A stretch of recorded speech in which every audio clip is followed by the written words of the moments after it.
Additional deputy director general Shri Vishwajeet Das, deputy registrar general Shri Subhash Das Gupta, आप सभी का हार्दिक स्वागत है। अब मैं registrar general and census commission of India Shri Mrityunjay Kumar Narayan ji से अनुरोध करूंगा कि वे आपको संबोधित करें।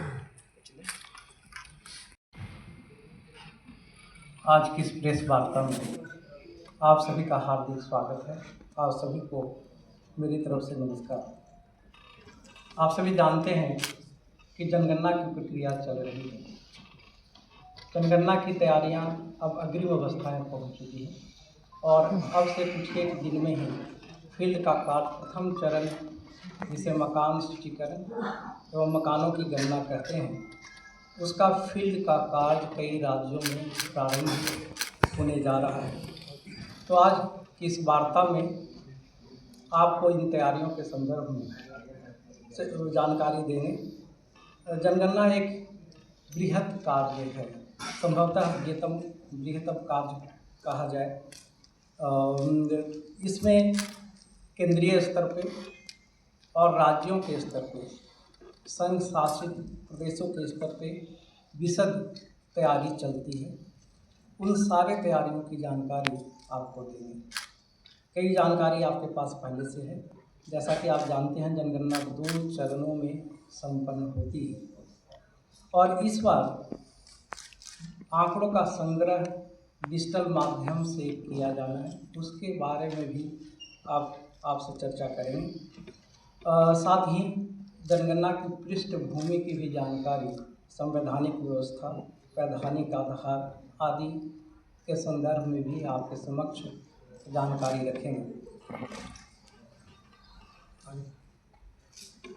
नेक्स्ट आगे बढ़ेंगे। आगे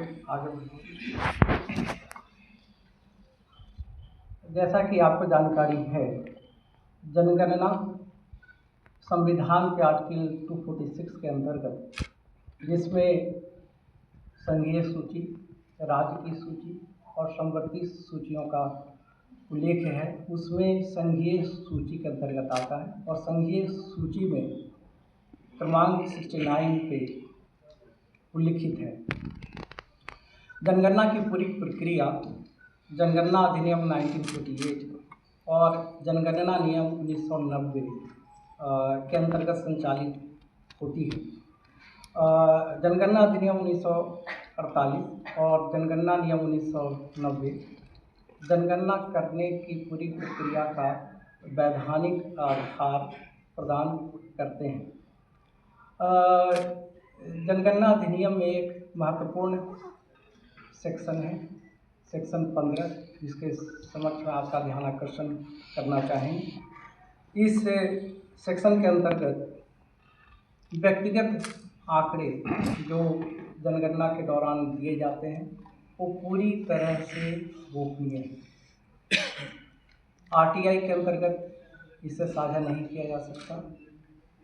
न्यायालय के समक्ष साक्ष्य के रूप में इसका प्रयोग नहीं हो सकता है और किसी भी व्यक्तिगत आंकड़ों को किसी भी संस्था के साथ, सरकारी, गैर सरकारी, विभिन्न विभागों के साथ शेयर नहीं किया जा सकता है। सिर्फ एग्रीगेट सांख्यिकीय आंकड़ों का ही प्रयोग टैबुलेशन के लिए किया जाता है।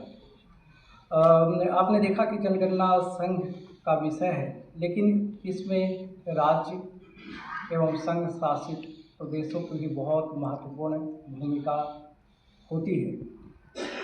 राज्य एवं संघ शासित प्रदेश की पूरी प्रशासनिक मशीनरी इसमें शामिल होती है और फील्ड का कार्य संपन्न उनके द्वारा होता है।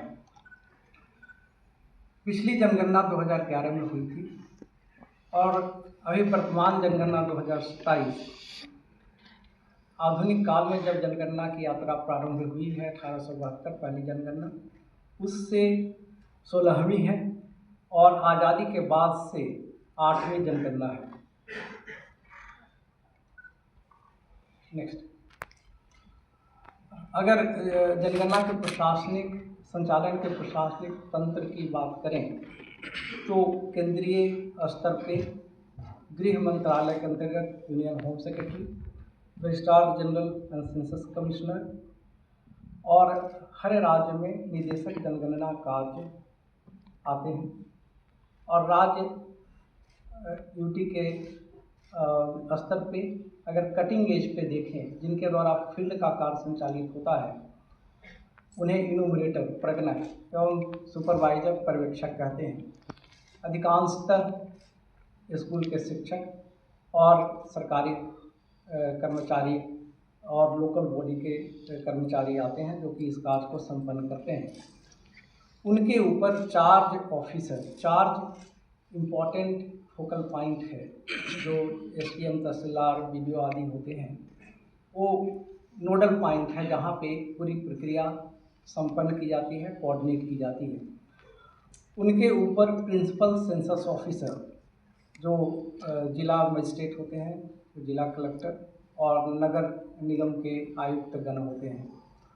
इसके साथ ही राज्यों में additional chief secretary, principal secretary, secretary rank के वरिष्ठ अधिकारी, जनगणना के लिए नोडल अधिकारी नामित होते हैं, जो पूरी प्रक्रिया का राज्य और यूटी के स्तर पे संचालन, पर्यवेक्षण करते हैं। और उनके ऊपर चीफ सेक्रेटरी, जिनके नीचे पूरा प्रशासनिक तंत्र इस पूरी व्यवस्था में लगता है। नेक्स्ट, जैसा कि आपकी जानकारी में है, जनगणना का संदर्भ तिथि ये महत्वपूर्ण होता है। संदर्भ तिथि मार्च 1 आवर यानी कि 28 फरवरी 2027 और 1 मार्च 2027 की मध्य रात्रि वो संदर्भ तिथि है। जो पहली अधिसूचना जनगणना की मंशा कराने की प्रकाशित हुई है 16 जून 2025 को, उसमें संदर्भ तिथि, इस संदर्भ तिथि की वजह से ही इसे जनगणना 2027 कहते हैं। यद्यपि कि जनगणना अधिसूचना 16 जून 25 के प्रकाशन के बाद से ही उसकी प्रक्रिया शुरू हो गई है, लेकिन संदर्भ तिथि 1 मार्च 27। तो जनगणना का जो आउटकम होगा वो हर एडमिनिस्ट्रेटिव यूनिट का, राज्य का, जिले का, ग्राम का, वार्ड का, सभी एडमिनिस्ट्रेटिव यूनिट का एक स्नैपशॉट पॉपुलेशन का और विभिन्न आंकड़ों का एक स्नैपशॉट उस वक्त का 1 मार्च 2027 00 आवर का प्राप्त होगा। इसलिए इस संदर्भ तिथि का बहुत अधिक महत्व है। जनगणना भारत में 2 चरणों में संपन्न होती है। पहला चरण house listing and housing census, मकान सूचीकरण और मकानों की गणना। तो जैसा कि नाम से ही स्पष्ट है, इसमें हाउस होल्ड की जानकारी ली जाती है। घर की हाउसिंग कंडीशन क्या है, उनमें उपलब्ध सुविधाएं क्या हैं, और जो परिसंपत्तियां जो धारित की जा रही हैं उनके बारे में जानकारी ली जाती है।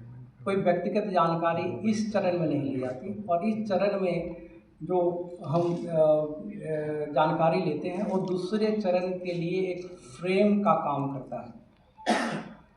दूसरा चरण जिसे पॉपुलेशन इनुमरेशन, जनसंख्या गणना कहते हैं, उसमें विभिन्न जनसांख्यिकीय, सामाजिक, आर्थिक, सांस्कृतिक, आप्रवासन, माइग्रेशन और प्रजनन संबंधी जानकारी एक एक व्यक्ति का, नवजात से लेकर के किसी व्यक्ति का, किसी भी उम्र का व्यक्ति हो, हर के बारे में निर्धारित प्रश्नों पे सूचना प्राप्त की जाती है।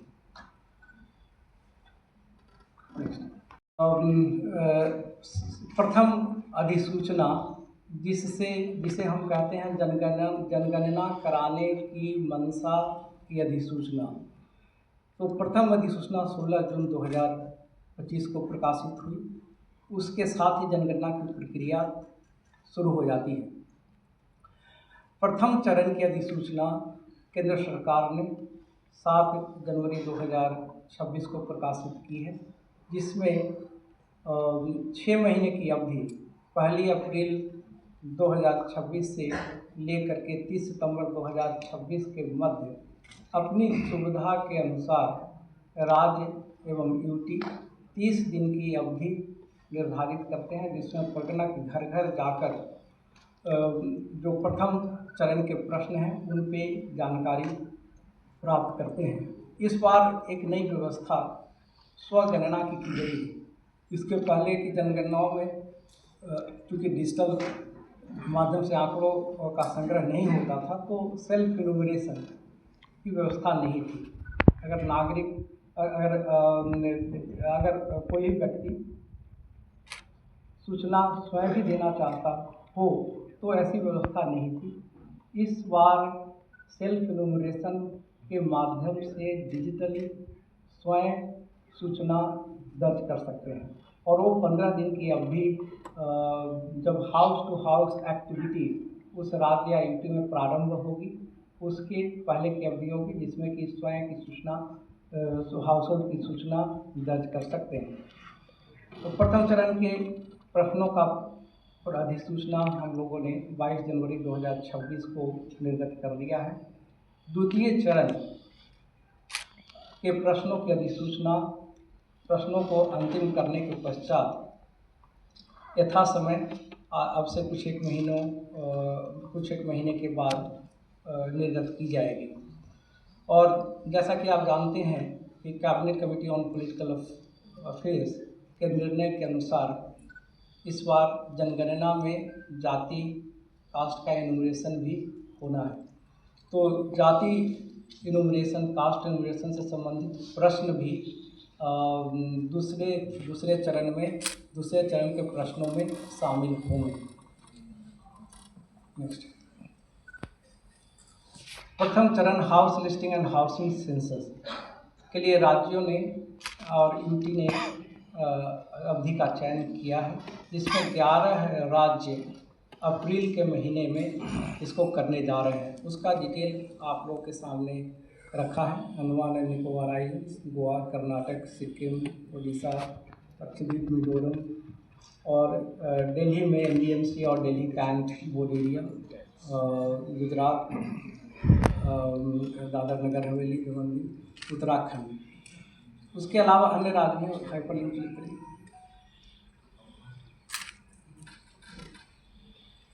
आगे चलिए,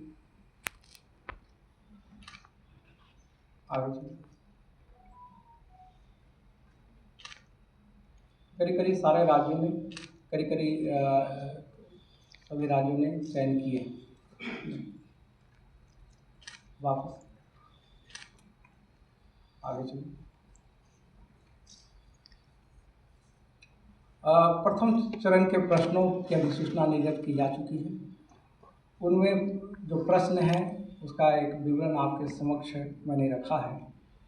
कंडीशन ऑफ द हाउस, जो घर की दशा है उसके संबंध में क्वेश्चन है 1 से लेकर के 8। और एक महत्वपूर्ण चीज़ यह भी है कि किसी प्रकार का दस्तावेज या प्रूफ दिखाने की या देने की ज़रूरत नहीं है। वो सर्वोत्तम जानकारी के हिसाब से उत्तरदाता जानकारी प्रदान करते हैं और उसको यथावत प्रगणक द्वारा दर्ज किया जाता है। हाउस होल्ड इंफॉर्मेशन 9 से 16 तक के प्रश्न हैं। आगे चलिए। जो सुविधाएं घर में उपलब्ध हैं, main source of drinking water, availability और ड्रिंकिंग वाटर सोर्स 17 से लेकर के 25 तक के हैं। फिर जो परिसंपत्तियाँ जो धारित हैं हाउस होल्ड में, फिर others, main serial consume the house hold, mobile number जो सेंसस कम्युनिकेशन के लिए ही सिर्फ प्रयोग होगा। नेक्स्ट,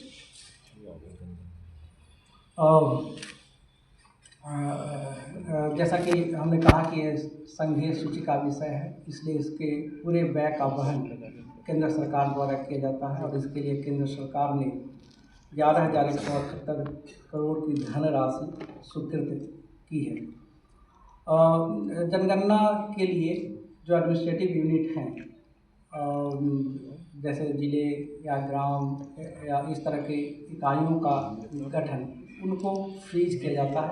1 जनवरी 2026 से मार्च 2027 तक नई एडमिनिस्ट्रेटिव यूनिट का गठन जनगणना के दृष्टिकोण से वो फ्रोजन है।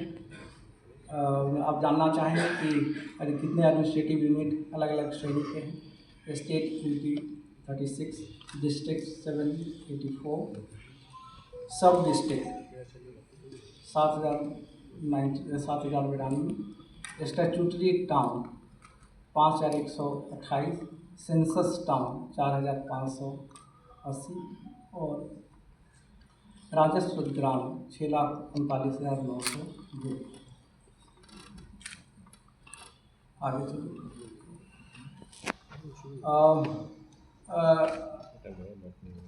जनगणना में फील्ड एक्टिविटी वास्तविक रूप से प्रारंभ करने के पूर्व उसका प्री टेस्ट करीब समस्त राज्य और यूटी में 5,000 एग्रीगेशन ब्लॉक में नवंबर 2025 को संपन्न किया गया था, जिसमें उन प्रश्नों को सिलेक्टेड चार्जेस में जाकर के लोगों से जानकारी प्राप्त करते हैं। एक फुल ड्रेस रिहर्सल होता है कि आगे जो वास्तविक कार्य होने वाला है उसके बारे में हमारा सिस्टम में अगर कोई और सुदृढ़ करने की ज़रूरत हो, उस एक्सपीरियंस के उस अनुभव के आधार पे पूरी व्यवस्था को और सुदृढ़ किया जाता है। तो वह प्री टेस्ट नवंबर 2025 में संपन्न हुआ था। और जैसा कि आपने देखा है कि राज्यों की बहुत महत्वपूर्ण भूमिका है, तो राज्यों की तैयारियों के संदर्भ में राज्य के वरिष्ठ अधिकारियों, मुख्य सचिवगण, राज्य के जनगणना नोडल अधिकारी और निदेशक जनगणना का, इन सभी का एक कॉन्फ्रेंस यूनियन होम सेक्रेटरी की अध्यक्षता में जनवरी 2026 में संपन्न हुआ। फिर राज्य एवं यूटी के स्तर पे जो जनगणना के पदाधिकारी हैं, डिस्ट्रिक्ट लेवल पे, चार्ज लेवल पे, उन सबों का अपॉइंटमेंट होता है, राज्यों ने किया है।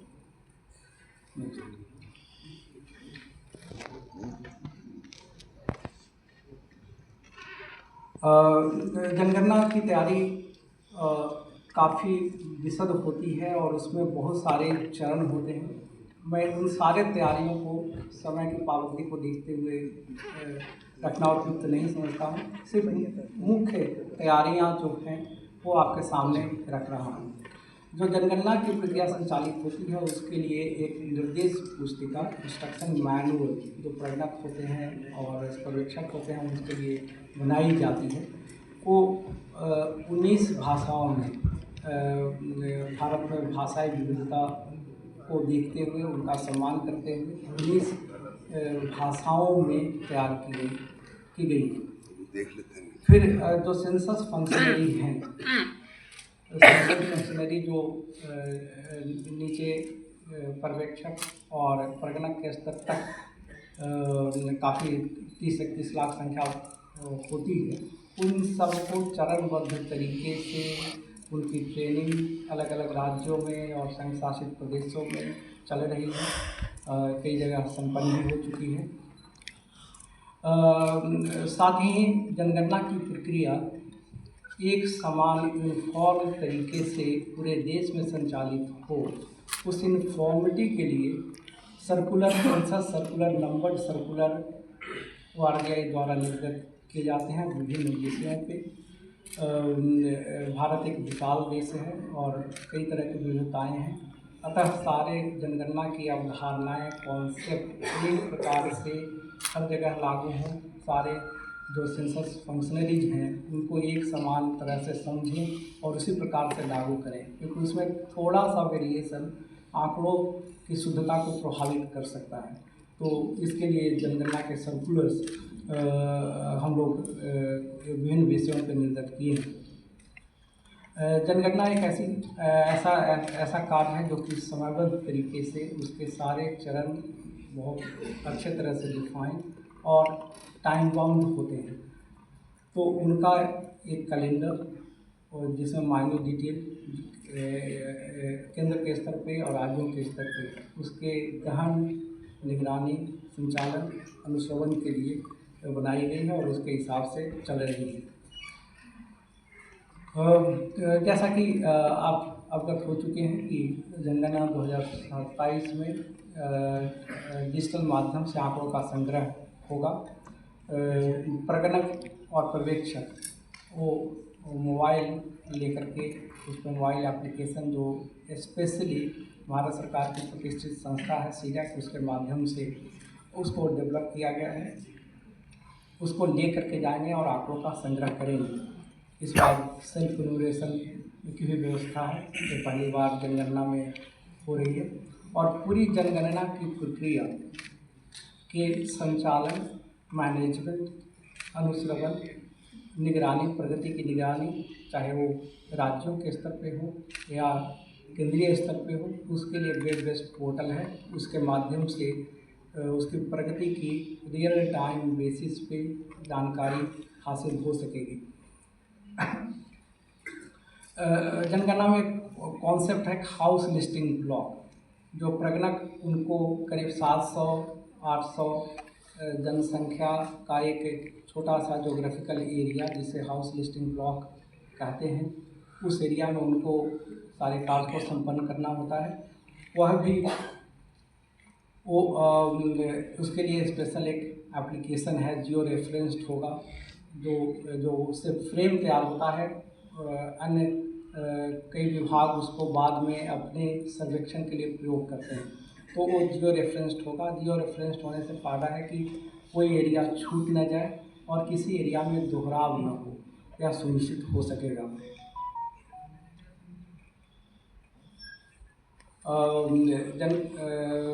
जनगणना के प्रथम चरण के लिए 16 भाषाओं में तैयार किया गया है एप्लीकेशन, जो एंड्रॉयड और iOS दोनों वर्जन पर उपलब्ध है। Self enumeration portal, self enumeration ये जो पोर्टल है ac.census.gov.in, इस पे स्वयं अपने हाउस होल्ड की जानकारी जो उस राज्य के लिए अवधि निर्धारित है उसके दौरान जानकारी दर्ज कर सकते हैं। उसके लिए अपना मोबाइल नंबर के माध्यम से एक्सेस होगा। स्टेट अपना सिलेक्ट करेंगे, मोबाइल नंबर पे OTP उसके माध्यम से एक्सेस होगा और सारे क्वेश्चन जब भर लेंगे तो उसको ड्राफ्ट के रूप में सेव कर सकते हैं या अपनी सुविधा के हिसाब से एडिट कर सकते हैं और उसको अंतिम रूप से सबमिट कर देंगे। अंतिम रूप से सबमिट करेंगे तो एक 11 digit alphanumeric ACID self enumeration ID प्राप्त होगी, जो उनके मोबाइल पे और या ईमेल पे जाएगा। उस ACID को सुरक्षित रखना होगा और जब प्रगणक घर घर जाएंगे तो उनके साथ साझा करना होगा, जिससे वो आंकड़ों को प्रथम दृष्टया देख करके उसको पुष्टि कर सकें। नेक्स्ट,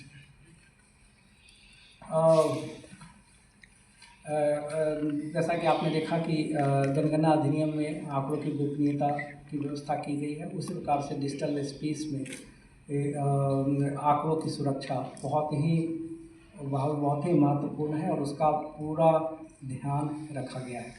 इम्पॉर्टेंट है, जैसा कि आपने देखा कि जनगणना की अवधारणाएँ एक प्रकार से समझी जाएँ और एक प्रकार से ही इम्प्लीमेंट हों, उसमें ट्रेनिंग का बहुत महत्वपूर्ण रोल है।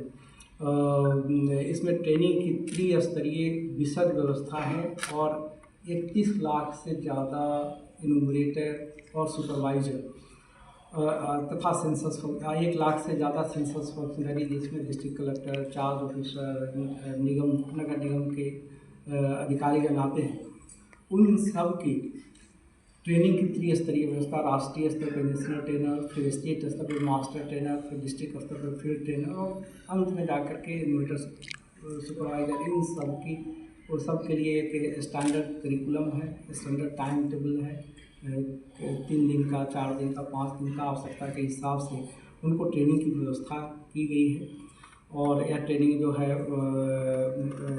दिल्ली के स्तर पे, राज्यों के स्तर पे, डिस्ट्रिक्ट चार्ज ऑफिसर के स्तर पे अलग अलग फेजेज में, अलग अलग अवस्थाओं में है। इसमें करीब 80,000 से ज़्यादा ट्रेनिंग बैचेज संचालित, इसमें काफ़ी कुछ संपन्न हो गए, अभी कुछ चल भी रहे हैं। अंत में आप सबके माध्यम से यह कहना चाहूँगा कि जनगणना एक राष्ट्रीय महत्व का कार्य है। जनगणना के जो आंकड़े प्राप्त होंगे आगे आने वाले कई सालों के लिए हमारी नीतियों का निर्धारण, हमारे जो कार्यक्रम हैं उनके संचालन के लिए आधार भूमि तैयार करेंगे। इसलिए इसकी महत्ता को देखते हुए आप सभी के माध्यम से हर व्यक्ति से मैं अपील करना चाहूँगा कि खुले मन से हर व्यक्ति इसमें भाग ले और सही सूचना दर्ज कराएं।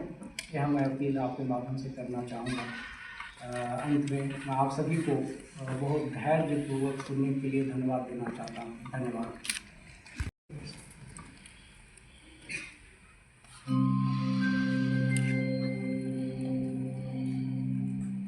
नमस्कार। भारत में शुरू होने जा रही है जनगणना, यानी देश में कितने लोग हैं इसकी गिनती। पर इस बार की जनगणना खास है, और खास इसलिए है कि इसमें डिजिटल तकनीक का इस्तेमाल किया जा रहा है। जनगणना 2 चरणों में होगी। पहले चरण में हाउस लिस्टिंग यानी मकान सूचीकरण एवं मकानों की गणना, और दूसरे चरण में जनसंख्या गणना की जाएगी। तो बात करते हैं पहले चरण की। इसमें निर्धारित प्रगणक घर जाकर जानकारी एकत्र करेंगे और मकानों की गणना करेंगे। ये प्रक्रिया सेल्फ एनुमरेशन पोर्टल यानी स्वगणना के माध्यम से भी की जा सकती है। इसमें परिवार का मुखिया या फिर सदस्य पोर्टल पर जाकर अपने घर और सुविधाओं से जुड़ी जानकारी स्वयं भर सकता है। ध्यान रखें, एक मोबाइल नंबर से केवल एक ही घर का लॉगिन संभव है, जिसकी एंट्री परिवार के मुखिया की ओर से होगी। मुखिया का नाम बदला नहीं जा सकता। लोगों द्वारा पहले से जानकारी भरे जाने से गणना आसान और तेज हो जाती है। स्वगणना एक विशेष सुविधा है।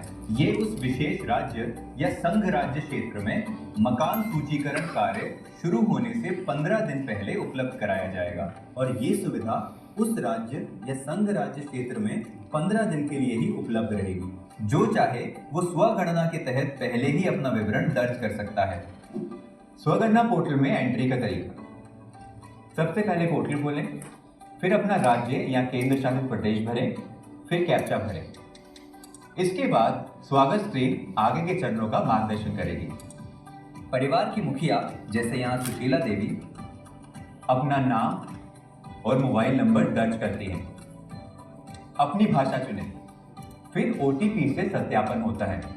पूरी प्रक्रिया सुरक्षित और बहुत आसान है।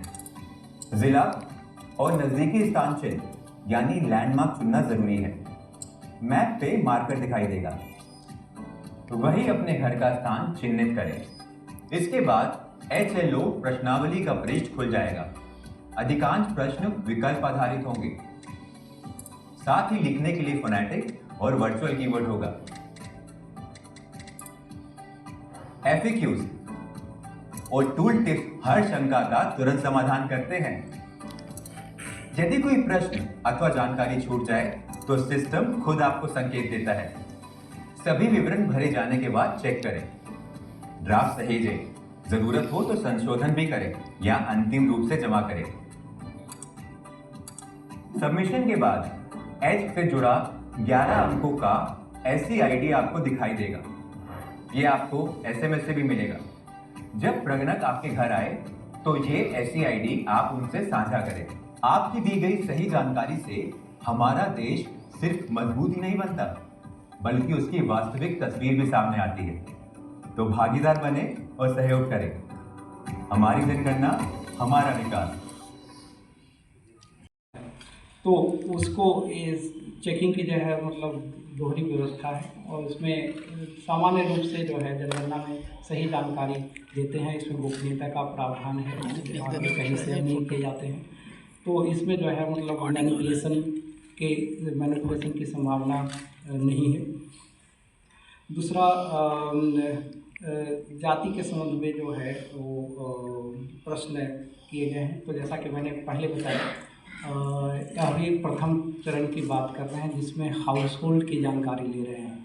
कोई व्यक्तिगत इंफॉर्मेशन हम नहीं ले रहे हैं। जाति जाति के प्रश्न सेकंड चरण में शामिल होंगे। जब उनको हम अंतिम करेंगे तब उचित समय पे आपके समक्ष लेकर के आएंगे।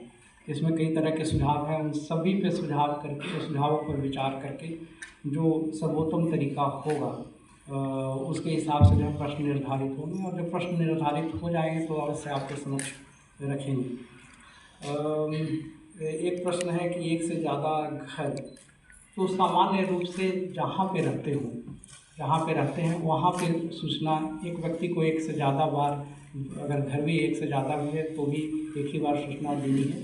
जहाँ सामान्य रूप से रहते हों, जिस जगह पे रहते हों, अगर परिवार के कुछ सदस्य जो है किसी अन्य स्थान पे रहते हों तो वहाँ पे दर्ज करेंगे। जो उस घर में सामान्य रूप से रहते हों वो जो है सूचना उस घर के हाउस होल्ड के संबंध में दर्ज करेंगे। और अभी तो व्यक्तिगत जानकारी तो सेकंड चरण में ली जाएगी, अभी सिर्फ जो हाउस होल्ड है उसकी जानकारी हम ले रहे हैं। एनपीआर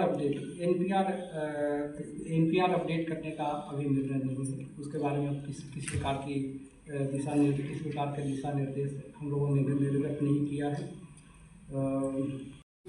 जब पहले फिजिकल पेपर्स पे डेटा इकट्ठा होता था तो उसको डिजिटाइज करने में, इस फिजिकल पेपर को इकट्ठा करके स्कैन करना, उसको ऑप्टिकल कैरेक्टर रिकग्निशन से डिजिटाइज करना, उसमें काफ़ी वक्त लग जाया करता था।